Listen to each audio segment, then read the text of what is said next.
Bonjour, heureux de vous retrouver à nouveau dans Histoire inspirante. Aujourd'hui, j'ai la joie d'accueillir Séphora. Séphora a un très long parcours de vie, de foi, mais pas forcément d'engagement dans l'Église. Et vous allez comprendre pourquoi dans quelques instants. Aujourd'hui, Séphora nous partage son histoire inspirante.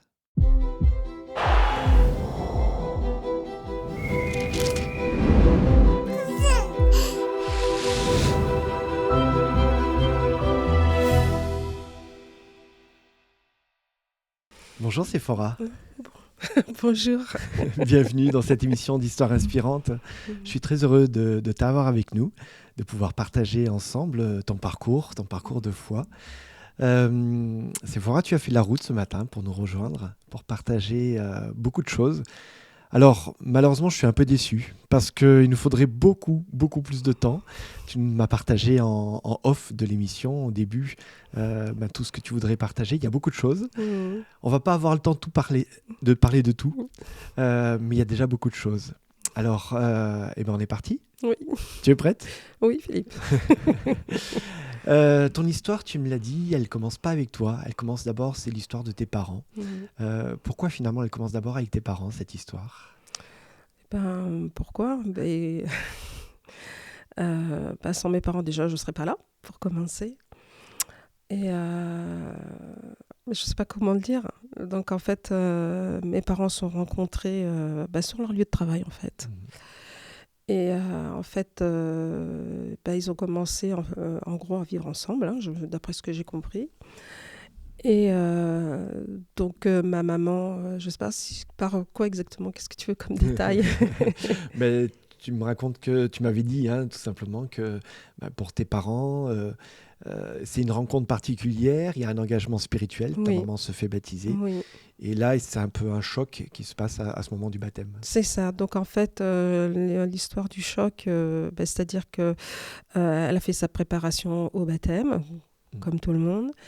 Et le temps de la date qui arrive, au moment du baptême, en fait, le baptême se passe. Et une fois qu'elle sort du baptême, on s'aperçoit que ma maman est enceinte. Bon, ça, c'est une chose. Sauf que, en fait, mes parents n'ont rien dit, ou du moins mon papa n'a rien dit, parce que c'est quand même mon papa qui était responsable et qui l'a emmené en fait au niveau de l'église, parce qu'elle ne connaissait pas, elle a découvert. Et puis ensuite, je pense qu'elle a trouvé quelque chose et qu'elle a fini par se baptiser. Et au final, ça ne s'est pas si bien passé que ça. Donc je ne sais pas trop de choses sur le sujet. Juste qu'il y a eu problème et qu'au bout d'un moment, mon papa a été radié. Ma maman a poursuivi sa grossesse. Et le problème, c'est que ma maman était malade et qu'elle avait la leucémie. Donc ça a été compliqué. De cette leucémie, en fin de compte, elle m'a vue que 15 jours. Et en fait, quand j'ai eu 1 an et 10 jours, ma maman était décédée. Donc mon éducation s'est passée avec mon papa. Et comme il y avait beaucoup de choses à régler à droite et à gauche, donc j'ai fait un peu de pouponnière quand même, parce qu'il a fallu quand même me faire des transfusions, me vider en fait de tout le sang que j'avais pour le nettoyer. Parce que j'étais à risque comme la même maladie que ma maman jusqu'à mes 15 ans. Presque 16 même. Et voilà quoi. Donc il y a eu un souci là-dessus, c'est-à-dire que les faits qu'on n'ait pas dit que ma maman en fait était enceinte, ça a posé problème. Je ne connais pas toute l'histoire, mais je sais que ça s'est pas bien terminé pour mon papa. Voilà. Tes parents, donc ta maman a été baptisée dans l'église adventiste. Tout à fait. On est dans les années 60, on est dans Oui. une période où il pouvait y avoir aussi des tensions, des gens très ouverts, mais aussi des gens très rigides. C'est ça. Et à l'époque, dans les années 60, d'une manière générale, dans la société, un enfant qui arrive comme ça un peu rapidement, ça peut vite générer des tensions. Tu dis voilà, que tu n'es pas au courant de tout parce que justement, il y a une part de cette histoire, tu l'as dit, ta maman décède très rapidement. C'est ça. Tu n'as pas le temps de la connaître finalement. Tu entends parler d'elle que par l'intermédiaire de ton père, C'est ça. qui lui va être très présent, très très présent, trop présent. Des fois, c'était peut-être trop sur certains sujets et sur d'autres, j'aimais bien. Voilà. Jusqu'à l'adolescence, en fait, où ça, c'est compliqué. Voilà, ton père est très présent, il prend soin de toi. Oui. Mais à un moment donné, ton père aussi, justement aussi un peu d'entre quelqu'un de très ouvert et puis quelqu'un de très fermé. Mm. Et il rencontre des milieux un peu radicaux. On ne parlait pas trop de radicalisation à l'époque, Oui, mais toi, mais tu l'as utilisé ce terme-là, oui, oui. hors antenne. Ton papa s'est véritablement radicalisé. Est-ce que tu peux nous expliquer un peu comment il s'est radicalisé? Eh ben, c'est-à-dire que en fait, donc on allait à l'église, hein, donc bon, pas forcément tout le temps, hein, mais on y allait quand même assez régulièrement. Donc il y avait certaines, ça se passait à l'église comme pour tout le monde, sauf que dans sa façon de fonctionner, c'était pas pareil. Donc il avait une façon de fonctionner qui devenait de plus en plus dure au fur et à mesure où je grandissais. À tel point que même mes cousins et mes cousines s'en rappellent, certains qui justement étaient adventistes, des enfants voilà, adventistes aussi, et qui s'en rappellent jusqu'à maintenant. Donc j'en ai discuté avec une de mes cousines il y a 3 jours qui ne sait pas du tout que je suis ici, donc elle découvrira. Et d'autres qui ont été élevés en tant que catholiques, d'autres baptistes, puisqu'il y a divers courants en fait dans ma famille. Donc, il s'avère que moi, j'ai pas compris pourquoi ça a changé, parce que pour moi, c'était mon papa, point. Et là, en fait, j'ai découvert un autre homme à partir du moment où j'ai commencé, en fait, à devenir ce qu'on appelle une jeune fille. Et de là, pour moi, ça a été très difficile. Parce que sur un mois, il y a 30 jours, et pendant 16 jours, c'était compliqué. Alors, c'est pas tant le fait que tu sois une jeune fille, que tu sois devenue pubère, c'est véritablement le fait qu'il découvre un milieu radical, C'est ça. avec des observances alors, qui se rapprochent d'une orthodoxie littérale de la Bible, Oui. avec justement, à partir du moment où tu as tes règles, eh ben, tu peux plus faire certaines choses C'est dans la ça. maison, C'est ça. tu es mis de côté finalement. Ah oui, tu es mis de côté. Bon, alors déjà, tu peux pas manger à côté, tu peux pas toucher la vaisselle, tu peux pas toucher le linge. Te laver, tu peux pas te laver au même endroit, donc il faut que tu prennes ta bassine, enfin bon, etc. Tu la nettoies, tu peux pas aller dans la baignoire parce que ça va être impur, etc. Voilà, donc en fait, il est parti dans des fonctionnements, je dirais, ultra-orthodoxes juives. Voilà, donc... Alors, bien évidemment, ce ne sont pas les pratiques de l'Église Pas du tout, adventiste. pas du tout, pas du tout. Mais toi, tu es encore très jeune à ce moment-là, Voilà. préadolescente, adolescente. Quand tu vas à l'église, parce que ton papa t'amène régulièrement à l'église, Oui. quand tu vas à l'église, il y a même des sœurs de l'église qui voient que ton papa a changé. Oui. Ils voient comment il s'est radicalisé et qui, elles, essayent de te protéger. C'est ça, oui, ils essayent de me protéger, c'est-à-dire que j'ai fréquenté différentes églises, donc beaucoup en région parisienne, donc je pense qu'on les a toutes faites, vraiment.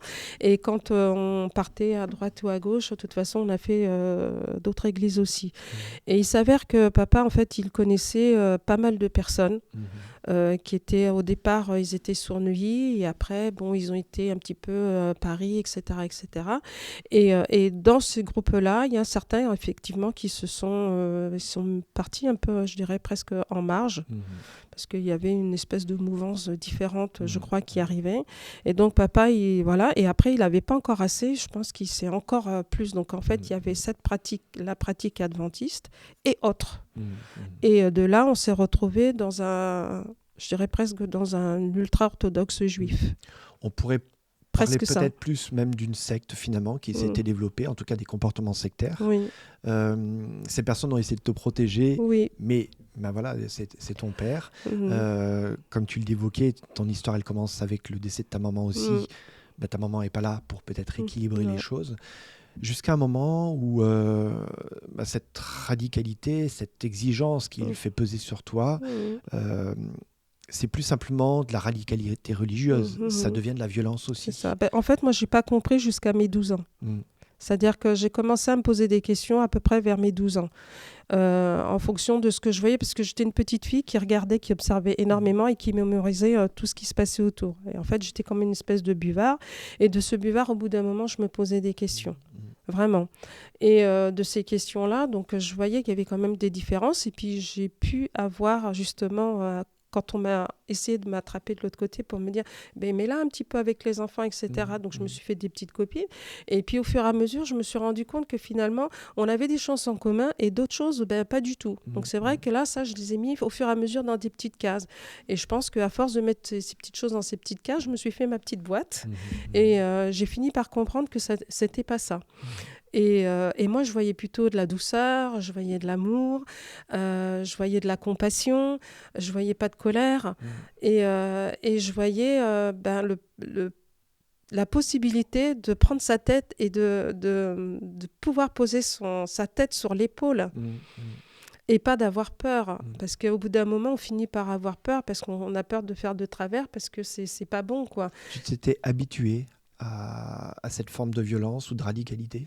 Je m'en suis pas rendu compte tout de suite parce qu'au départ, je me suis dit c'est normal. Je pensais que tous les enfants c'était pareil. Et en fait, c'est quand l'enfant commence à grandir et commence à comprendre qu'il y a quelque chose qui est différent.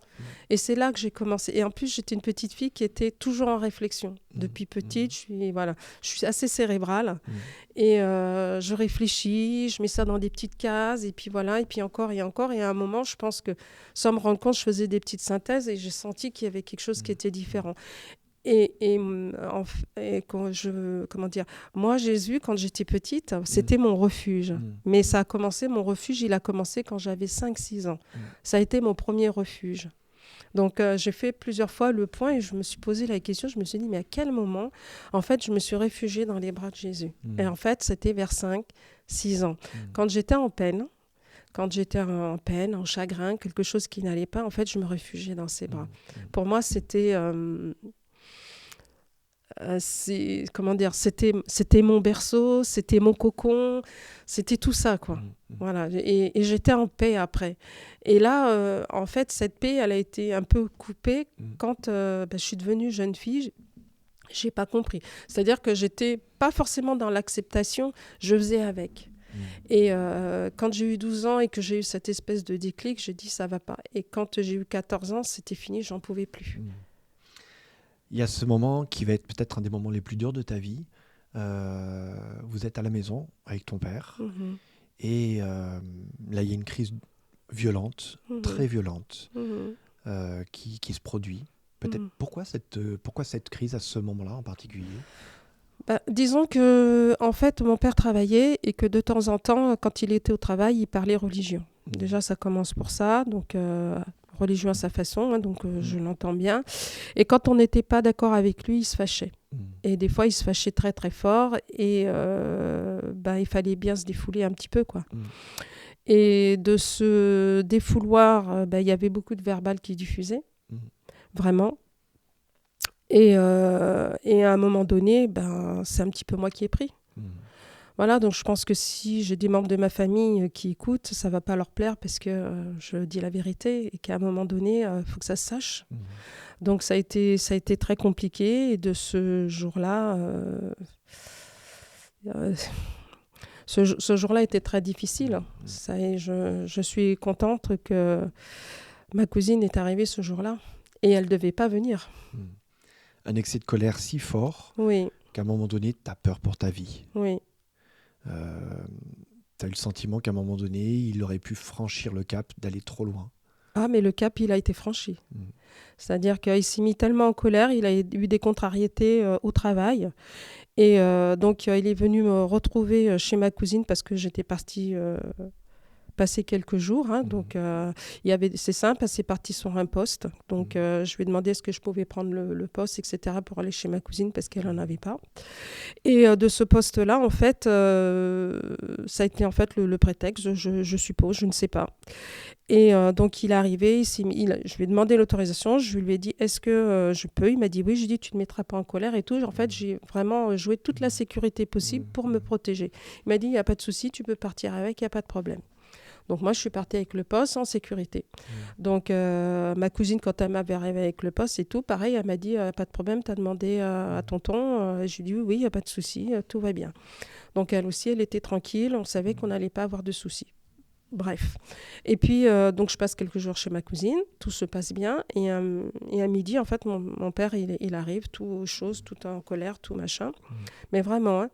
Et moi, j'étais contente de le voir. Mais il arrive en colère. Ma cousine habitait au 7e étage, en plein cœur de Paris. Les cours en pavé, là, comme ça. Et il arrive, la fenêtre était grande ouverte, il arrive, il me chope comme ça par le cou et il me traîne parce que je ne pouvais pas. Moi, j'étais saisie, j'avais que 15 ans, je venais juste d'avoir 15 ans. Et il m'attrape comme ça par le cou. Non, même pas, j'allais avoir 16 ans. Le jour de mon anniversaire en plus. Donc il arrive, il m'attrape par le cou, et donc il me traîne jusqu'à la fenêtre dans sa colère. Et moi je ne comprenais pas, je lui demande ce qui se passe, et blablabla, il me sort un tas de choses. Et me voilà, le corps aux trois quarts plongé à l'extérieur. En plein, et derrière, et en bas, je vois, c'est pavé quand même. Hein. Donc ma cousine, elle ne devait pas venir, et en fin de compte, elle savait que j'aimais beaucoup tout ce qui était autour des Indiens. Et ça s'avérait qu'elle m'avait fait une surprise parce qu'elle avait une amie qui était à moitié Sioux et à moitié Cheyenne. Donc elle est arrivée plus tôt et elle s'est dit, je vais faire la surprise à Sephora, elle sera super contente. Heureusement, comme quoi que quand il y a un problème, il fallait pas que je parte. C'est un moment difficile, oui. mais qui t'oblige aussi à faire un choix qui est tout aussi difficile, ou en tout cas tout aussi violent, c'est de quitter la maison, définitivement. Mais c'est pas quitter pour aller quelque part, c'est tu pars sans savoir où. Tu pars avec les seuls vêtements que tu as sur toi. Oui. Oui, en fait, ce qui s'est passé à ce moment-là, donc quand ma cousine, elle arrive, elle rentre, elle voit la scène, et donc avec son amie, elle se précipite et elle attrape mon père pour lui dire de me lâcher, que je vais tomber. Mon père, il lâche pas, et plus ça va, plus je tombe, quoi.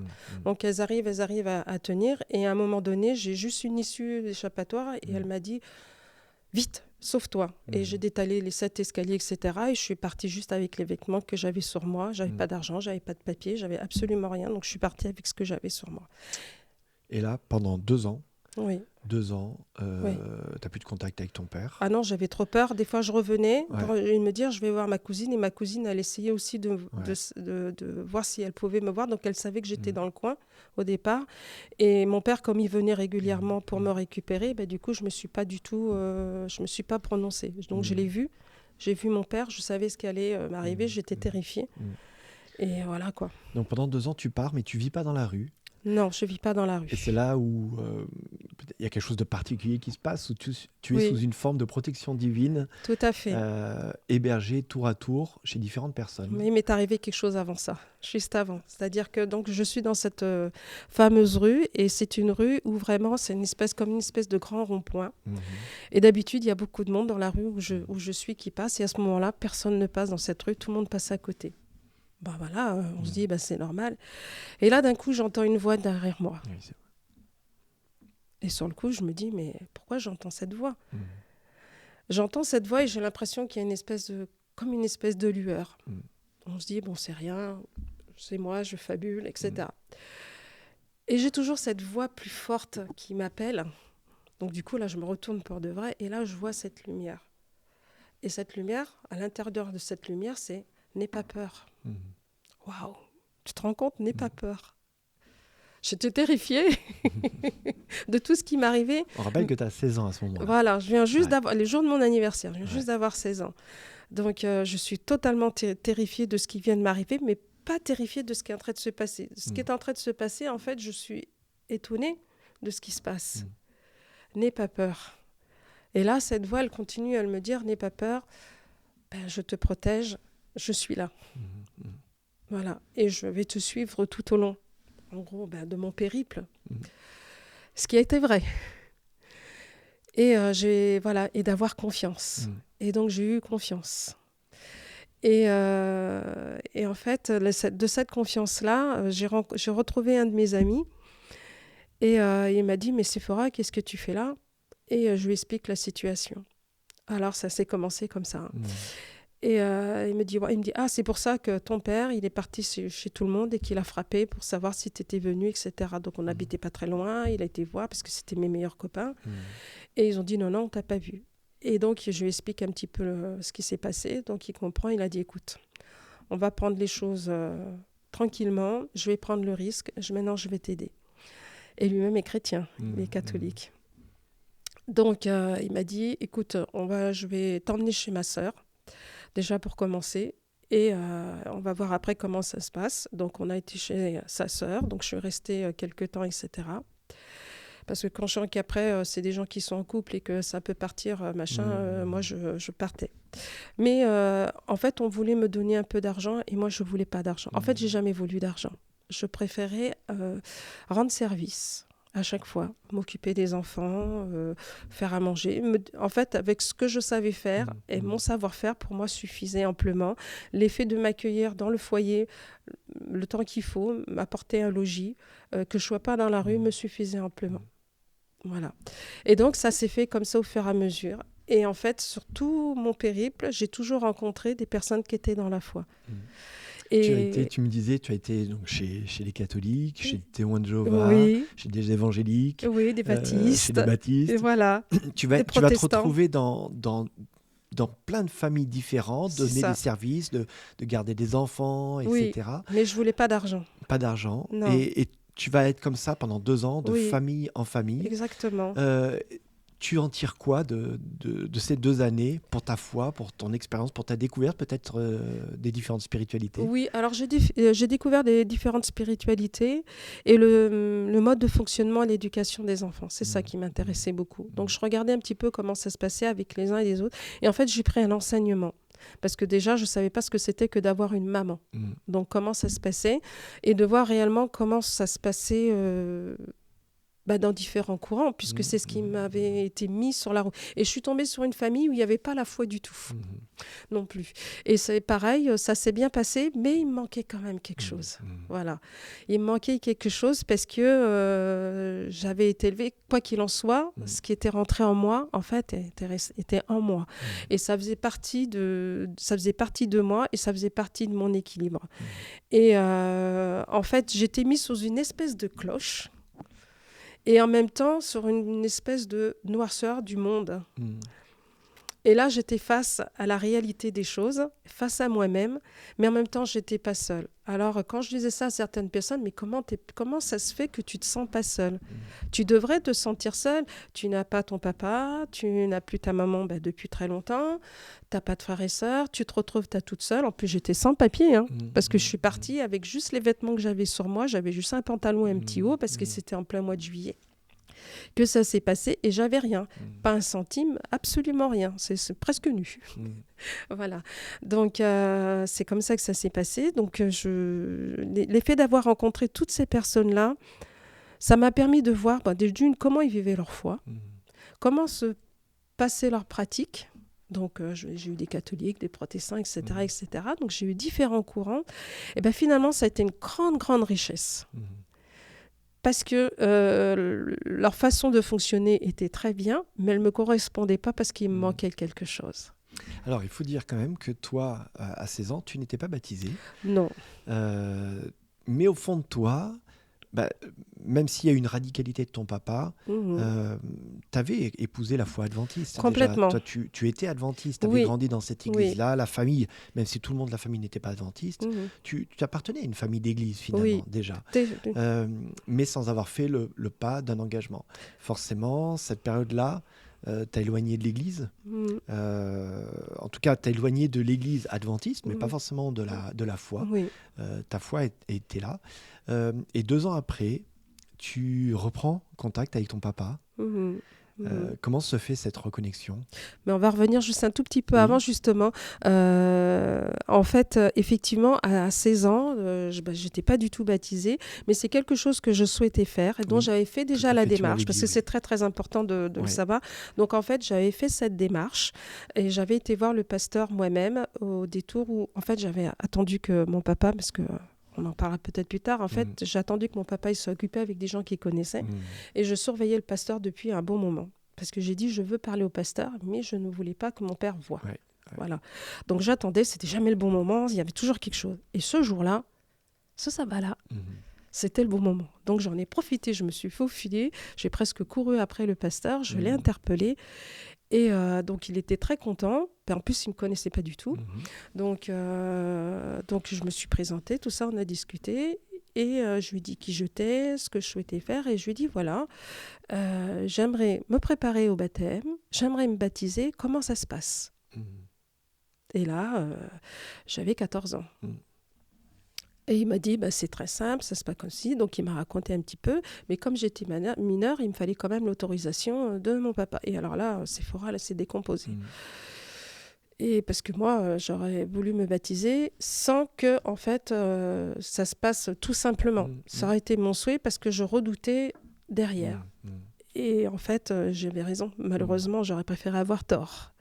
Parce que je pense que beaucoup de soucis ont découlé de cette demande. Mmh. Donc, après le... En fait, ton papa, concrètement, il était déjà dans cette radicalisation qu'on a oui, évoquée tout à l'heure, qui a oui, explosé à tes 16 ans, oui, mais il était déjà dans cette radicalisation de c'est à moi de t'instruire, oui, c'est à moi de te baptiser, oui, j'ai autorité sur toi finalement. oui, tout à Donc fait. une emprise. Oui, oui, oui. Au niveau, moi, je l'ai pas vécu comme une emprise parce que je Oui, me rendais pas mais compte. oui, bien sûr. Parce Ouais. que comment expliquer? En fait, j'avais plus que mon papa. Donc, mon papa, c'était tout. C'était à la fois mon papa, ma maman, et j'ai toujours eu un amour en tant qu'enfant, hein, Avec cette avec mon. ambivalence de très Oui, protecteur, mais en même oui, temps oui. étouffant. Voilà, une personne Mm, merveilleuse sur mm, beaucoup de choses. Comme je dis à l'heure actuelle, en fait, mon papa était merveilleux du lundi au vendredi midi, on va dire. ouais. Et du vendredi soir, même des fois très tard, j'ai l'impression, quand je m'en suis rendu compte, que c'était une autre personne jusqu'au dimanche soir Mm, euh, au coucher. mm, Donc c'est à partir du lundi où on revenait à peu près dans quelque chose, on va dire, de light. Alors on revient sur ton papa, parce qu'après 2 ans, après Mhm. ces 2 années, tu choisis de renouer quand même contact avec lui. Mhm. Donc tu as tout juste 18 ans, si je calcule bien. C'est ça. Tout juste 18 ans, malade, fiévreuse, avec plus de 42 fièvres. J'ai pris le risque de revenir. Pourquoi tu fais ce choix de revenir vers lui? J'ai tenté le tout pour le tout. J'ai dit, si ça passe, tant mieux. Si ça passe pas, je vais à la police. Mhm. Tout simplement parce que j'étais épuisée. En fait, j'ai été coupée de la famille. Il m'est arrivé beaucoup de choses. J'étais fatiguée, j'en pouvais plus. Et puis là, j'avais un début de pneumonie qui arrivait. Donc, à un moment donné, le corps, il lâche. Et puis il y a quand même quelque chose, tu me disais aussi, que c'est ton papa. Oui, c'est mon papa avant tout. Et tu as envie de reconnecter quand même avec lui, Oui, malgré tout ce qu'il t'a fait vivre. oui. D'un point de vue Malgré... religieux, je Oui, précise. oui, oui, oui, C'est oui. important. Oui, oui, tout à fait. Malgré cette violence et cette radicalité et cette violence à un moment donné qu'il y a eu, tu te dis, mais oui, mais ça reste mon papa. C'est ça. Et on va le comprendre après aussi peut-être pourquoi il a été comme ça. Mais du coup, tu te rapproches de lui. Mhm. Comment ça se passe à ce moment-là? Eh ben, en fait, quand j'ai frappé à la porte, au début, j'entends rien. Et puis, Mhm. je tambourine à la porte. Et en fait, la porte finit par s'ouvrir. Et mon père, il me voit. En plus, je dois avoir une tête, Mhm. voilà, pas super. Et je me suis dit, s'il me crie dessus, c'est pas grave, peu importe. Mhm. Et quand il voit, je m'écroule. Et Mhm. mon père, en fait, me rattrape et me fait rentrer dans la maison. Voilà, donc il me prend, il m'emmène dans ma chambre, il s'occupe de moi, il me remet en état, Mhm. voilà, etc. Et il me pose aucune question, il me dit rien. Donc de son côté, je pense qu'il s'est posé des questions, il a peut-être réfléchi, peut-être que, je sais pas, il s'est dit peut-être que vaut mieux que ça soit comme ça, plutôt qu'elle reparte, quoi. Mhm. Et donc, il me remet sur pied. Je sais qu'il est heureux de me retrouver. Et il sait que j'ai pas fait de bêtises, hein, des choses comme ça. Et en fait, c'est moi, plus tard, qui commence à lui parler. Mais par contre, il y a eu quelque chose qui a changé. C'est-à-dire que, en fait, le culte qu'on faisait le vendredi soir et samedi et tout, c'est fini, je ne peux plus. Mhm. Je peux plus parce que, en fait, pas que je veuille plus. Mhm. C'est je peux plus parce que c'était pour me protéger. Mhm. Parce que je me suis dit que sinon ça allait recommencer et là on aurait été dans une situation de non-retour et c'est pas du tout ce que je voulais. Et là, lui ne t'impose rien. Et là il ne m'impose plus rien, Il a cheminé pendant ces 2 années. sûrement. Et là j'ai senti qu'il y avait quelque chose qui était différent et moi ça m'avait fait penser en fait à l'histoire du fils prodigue. Mhm. On peut ne pas penser à cette histoire-là. Mais moi oui. Euh, Est-ce que vous vous demandez pardon ou est-ce que ça se passe comme ça, en toute sobriété peut-être? J'attendais rien de ce particulier. Mhm. C'était l'effet de rentrer à la maison et de laisser le temps faire les choses. Mhm. De ne pas l'accabler, parce que je pense que quelque part, il a été puni, Mhm. quelque part, même s'il ne l'a pas reconnu. Hein. Mhm. C'est quelques années plus tard, où je lui ai demandé s'il avait compris ce qui s'était passé et comment il l'avait vécu. Parce que moi, je l'ai vécu d'une certaine façon, et puis je l'ai pris plein fouet quand même. Hein. Et qu'est-ce qu'il a répondu? Au départ, il me disait, mais en gros, c'est pas bien grave. C'est pas grand-chose. Là, ça m'a un petit peu piqué quand même. Et là, j'ai senti une espèce de petite bouffée de, je dirais, un peu de colère et de chagrin, de dire c'est pas grand-chose. Et là, je lui dis, mais comment tu peux dire que c'est pas grand-chose? Est-ce que tu as une idée de tout ce qui m'est arrivé pendant ce temps-là, de tout ce que j'ai pu vivre et de tous les risques que j'ai pu voir? J'ai pu découvrir, en fait, le monde à lequel tu as essayé de me protéger, apparemment. Alors, sur certaines choses, la description, c'était à peu près ça. Donc, j'étais préparée. Sur d'autres, pas du tout. Et d'autres, encore moins. Et d'autres, j'ai dû les découvrir. Et j'ai dit, heureusement que je n'étais pas seule. Alors, tu vas découvrir aussi une autre facette, c'est son histoire personnelle. Oui. Découvrir qu'il va vivre beaucoup de souffrances. Oui, beaucoup trop.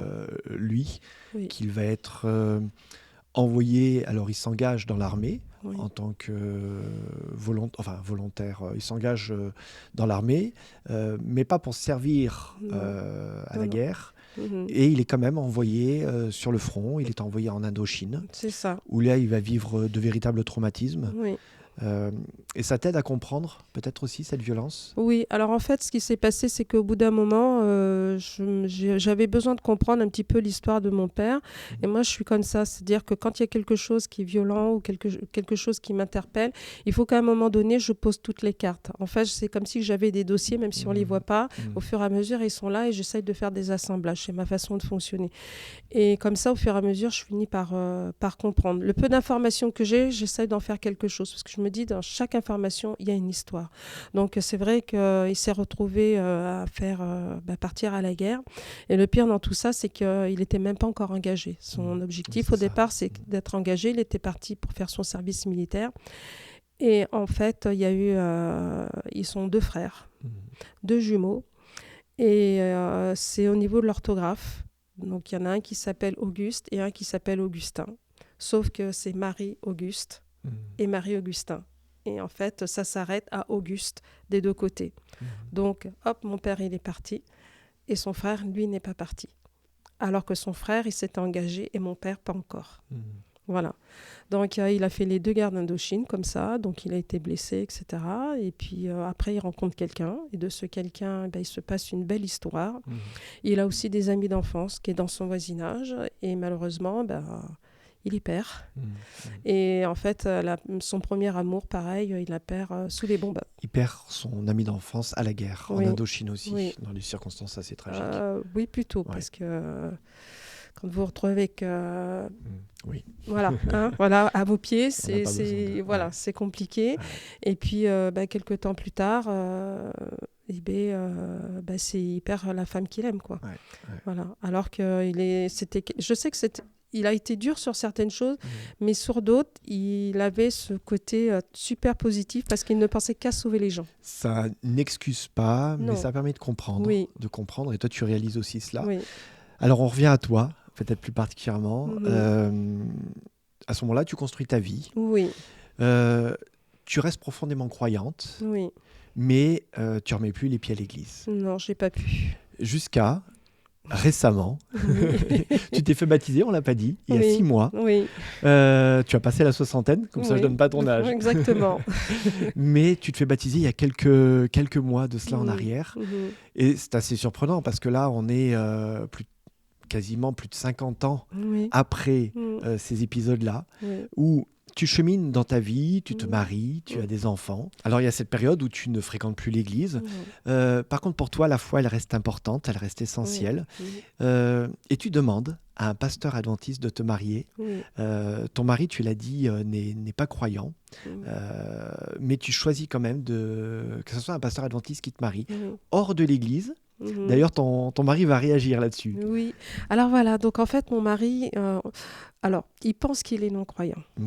Moi, je ne le pense pas. Bon, maintenant, il le découvre parce qu'il va écouter l'émission. Voilà. Donc, moi, je ne le pense pas, mais s'il a cette réaction-là, c'est lié à un traumatisme de mauvaises paroles. Donc, en fait, ses parents étaient issus d'un autre milieu. Et il s'est avéré qu'on a voulu lui faire quelques cours par-ci, par-là. Donc, je ne sais pas si je peux dire, mais j'ose pas trop. Bon, du catéchisme. Voilà, faire du Ouais. catéchisme. Et bien sûr, Ça n'a pas toujours été bienveillant. pas du tout. Le Voilà. curé a été extrêmement maladroit et en fait a traité mon mari de petit diable et de tout ce qu'il faut, etc. Et il a été chassé. Donc ça, c'est quelque chose qui l'a énormément marqué et jusqu'à maintenant, il n'oubliera jamais. Donc, quand on s'est rencontrés, on a fait connaissance, etc. Et au bout d'un moment, je me suis dit, mais si ça devient sérieux, parce que bon, j'avais déjà eu un problème une première fois et là, j'avais vraiment envie que ça, si ça se passait bien, que ça aboutisse à quelque chose comment dire, Qui dure. qui dure, mais qui soit vraiment précisé et totalement officiel, mais vraiment officiel. Pas juste à la mairie. Pas juste à la mairie. C'était quelque chose qui me tenait à cœur, vraiment. Donc de là, je lui ai dit qui j'étais, vraiment, où j'avais grandi et dans quelle église j'avais fréquenté.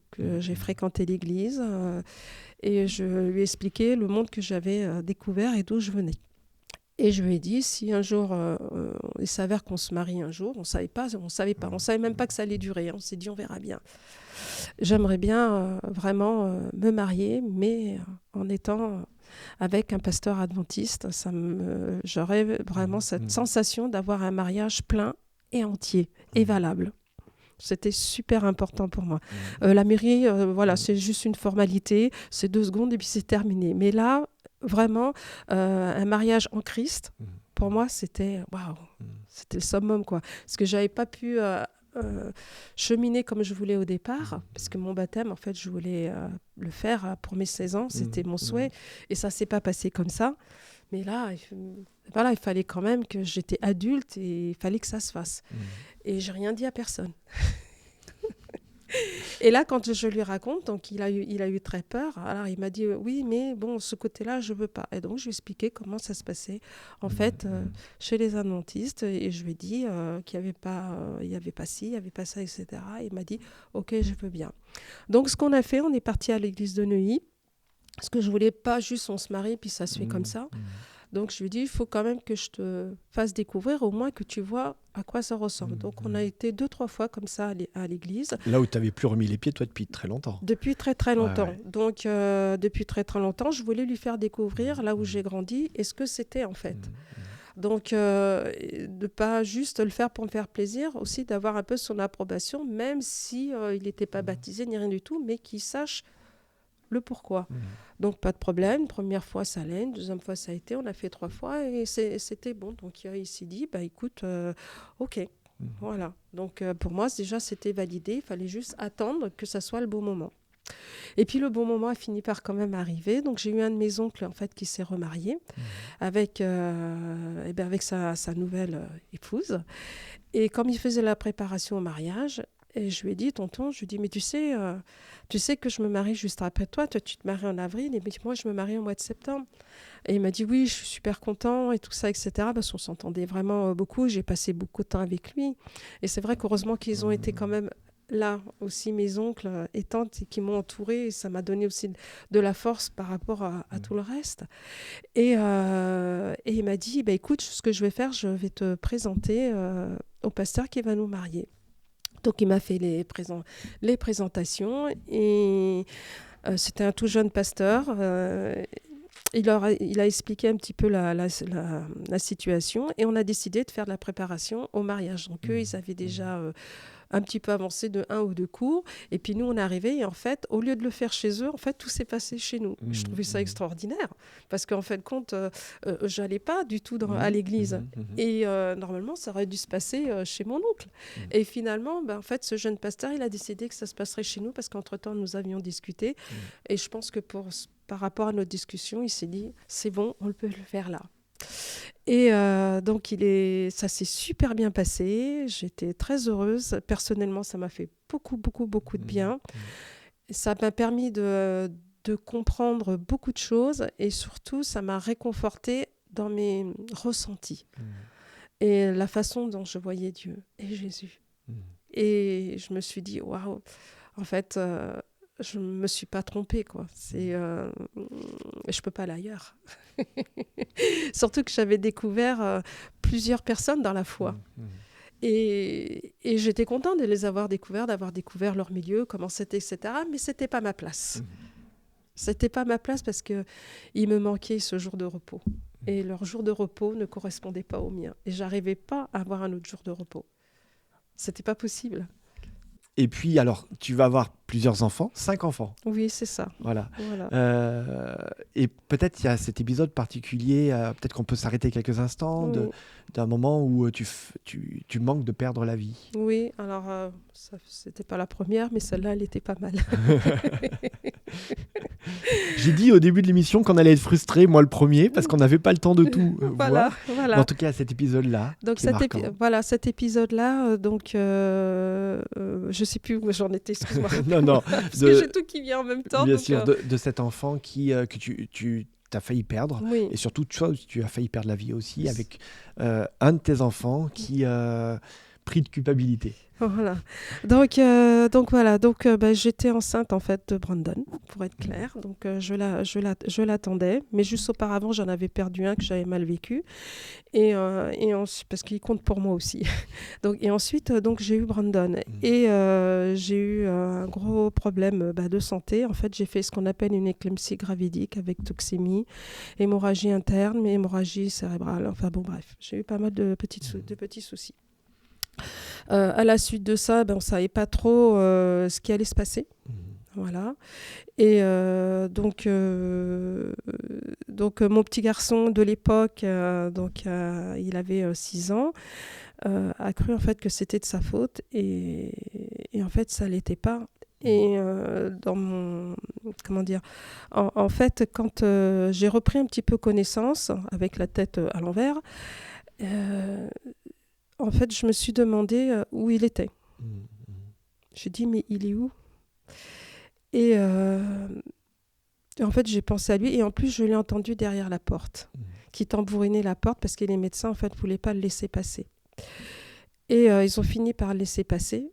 Et j'ai eu une force intérieure, mais vraiment, parce que je ne pouvais plus parler. J'avais perdu l'usage de la parole, mais je ne m'en suis pas rendu compte tout de suite. Je m'en suis rendu compte juste un peu après, parce que je voulais l'appeler. Donc, dans mon intérieur, je sentais que je l'appelais, mais je n'entendais pas ma voix. Donc là, j'ai senti qu'il y avait un problème. Et il a réussi à déjouer les médecins. Et il est arrivé et il m'a dit « Maman, pardon, c'est ma faute. » Et là, j'ai demandé profondément à Dieu de m'aider. Comment je peux faire pour communiquer, pour lui dire que ce n'est pas de sa faute. Et là, le son est sorti de ma voix à ce moment-là. Et je lui ai dit, mais non, c'est pas ta faute. Je dis, c'est un accident. Il y a eu quelque chose qui s'est passé, mais tu n'es pas responsable. Quoi qu'il en soit, maman t'aime toujours et il n'y a pas de souci, tu n'es pas responsable. Et je lui dis d'autres choses et là, je l'ai senti soulagée. Parce que j'ai dit à Dieu, si je dois partir, ne me permets pas de partir en le laissant avec cette culpabilité. Il y a beaucoup de péripéties pendant ces dizaines d'années. Oui. Pour autant, tu fréquentes plus l'église, à proprement parler. Mais ton fils, qui reste en connexion par toi aussi à la foi, sans fréquenter l'église, je pense que c'est ça qui est intéressant, te demande un jour d'aller à l'église. Maman, quand est-ce qu'on va à l'église ? Oui, quand est-ce qu'on va à l'église ? Donc en fait, il m'a posé cette question-là vers 12 ans, en premier, parce que je le voyais un petit peu comme ça. Bon, bref, il m'a posé la question et je lui ai dit, écoute, ça va dépendre de toi. Quand toi, tu seras prêt, tu me le diras. C'était une manière de botter en touche de ta part ou pas ? Non, pas du tout. Non, pas du tout. Pas du tout. D'accord. Non, parce que je ne voulais pas avoir l'impression de le presser. Toi, tu avais un peu peur de reproduire le schéma de Oui, déjà, de ton j'avais père. peur. J'avais peur parce que, en fait, c'est vrai que je n'ai pas réussi à passer le message comme j'aurais voulu le faire, par peur de reproduire la même chose. Donc, en fait, j'ai eu des petits biais. Par exemple, s'il y avait un livre qui passait, une émission, je ne sais pas, ou des bandes dessinées ou des choses comme ça. En fait, quand il y avait des petites choses qui n'allaient pas, j'expliquais un petit peu. Tu te présentais comme adventiste ? Tout le monde savait qu'il y avait ce côté adventiste. Voilà, d'accord. Mais tu ne disais pas « je suis membre de l'église adventiste ». Non, parce que je n'étais pas légitime. D'accord. Tout Pourquoi simplement. pas légitime ? Parce que je n'étais pas baptisée. Ok. tout simplement. Mais en fait, dans mon intérieur, j'ai toujours été adventiste. Ok. Mais dans les faits, je ne l'étais pas parce que je n'étais pas passée par les eaux du baptême. Mais pour moi, ça a toujours fait partie de moi. Ton fils, tu l'accompagnais à l'église. Oui, donc c'est ça, c'est tout à fait ça. Donc je l'accompagnais à l'église parce qu'un jour, il m'a dit, comme il m'a dit, maman, quand est-ce qu'on va à l'église? Est-ce qu'on peut y aller ensemble? Je lui ai dit, quand tu es prêt, tu me le diras et je viendrai avec toi. Donc à 12 ans, voilà, et ça s'est pas fait. Donc je ne suis pas là dans le forcing. Voilà, j'ai attendu, je dis que c'est les prémices et que c'est pas encore. À 14 ans, la même chose, toujours pas. Ok. Et en fait, il y a 2 ans, ça y est, c'était le bon moment. Donc on est parti en Martinique, en vacances, etc. Et quand on est rentré, parce que je lui ai dit, quand tu te sens complètement prêt, je suis là et je t'accompagne. Et là, on rentre. Il m'a dit, ça y est. Non, il m'en a parlé avant de partir. Il m'a dit, quand on rentre des vacances, cette fois, est-ce qu'on peut y aller? Mais vraiment. Je lui dis, je t'attends, je suis prête. Et de là, effectivement, on est arrivé en septembre, octobre, quand justement il y a eu l'ouverture pour les jeunes. On est arrivé, pas fait exprès, pour les jeunes à ce moment-là, à l'église. Et on s'est senti bien parce qu'on a eu cette réaction tous les deux et en même temps, on a fait « Waouh, enfin, à la maison !» C'est comme si ton fils t'avait aidé à redécouvrir l'église. Oui, à me ramener. Ouais. À me ramener. Il a été choisi pour ça. Mais je pense qu'il a, sincèrement, en toute sincérité, je pense qu'il a été choisi avant. C'est-à-dire qu'il a été choisi au moment de mon péripétie de santé. Parce que c'était lui qui était dans ton ventre. C'est lui qui était au dans moment mon où t'as failli ventre. perdre la vie. Voilà. Et en fait, on me l'a sorti, mais pour moi, il était encore là. Et c'est ce que j'avais dit à Dieu. J'ai dit, après, c'est toi qui décides à ce moment-là. Et je pense qu'il avait déjà décidé qu'il allait choisir cet enfant-là. D'ailleurs, tout le monde l'appelait l'enfant du miracle, le miraculé. Il va t'amener à l'église, tu vas l'accompagner. Oh, complètement. Vous allez suivre des études bibliques ensemble. Vous allez cheminer ensemble spirituellement. Oui. Qu'est-ce que ça t'a apporté de suivre des études bibliques avec ton fils? Alors déjà, ça m'a complètement reconnectée. Ça m'a fait beaucoup de bien. Ça m'a rappelé aussi quand on a fait la préparation au mariage, parce que c'était important pour moi qu'on soit préparés, mon mari et moi, même si mon mari n'est pas du tout adventiste.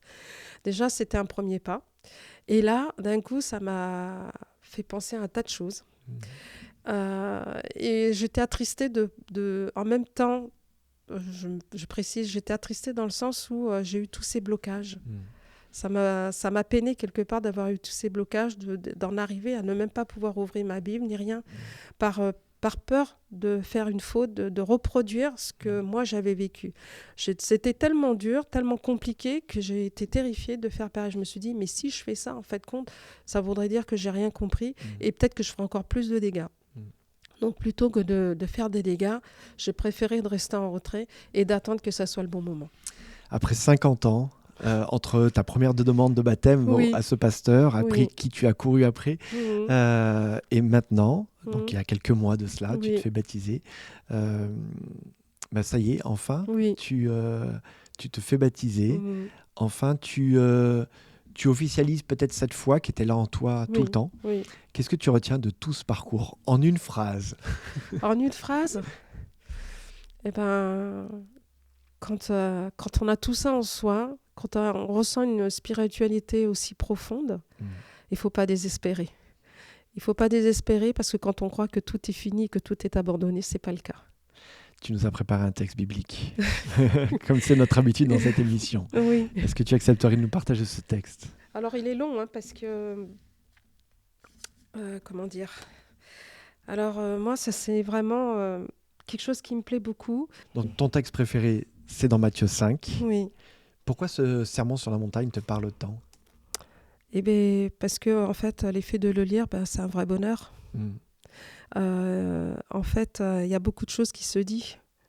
C'est déjà la première chose, c'est heureux. Et franchement, je suis très heureuse d'avoir repris le chemin de l'Église. Ça me plaît énormément. Je me sens à ma place. Je me sens chez moi. Et même si j'ai rencontré beaucoup de personnes dans différentes confessions, c'est là où je suis à ma place. Parce que ce 7e jour, pour moi, il est super important. Et à mes yeux, c'est le seul et le vrai. Merci beaucoup, Séphora, d'avoir accepté de nous partager ton parcours. Beaucoup de choses très intimes pour toi, mais ce parcours de foi, surtout qui, j'en doute pas, va pouvoir nourrir aussi beaucoup de nos réflexions et interpeller beaucoup de nos auditeurs. Merci à toi. Merci.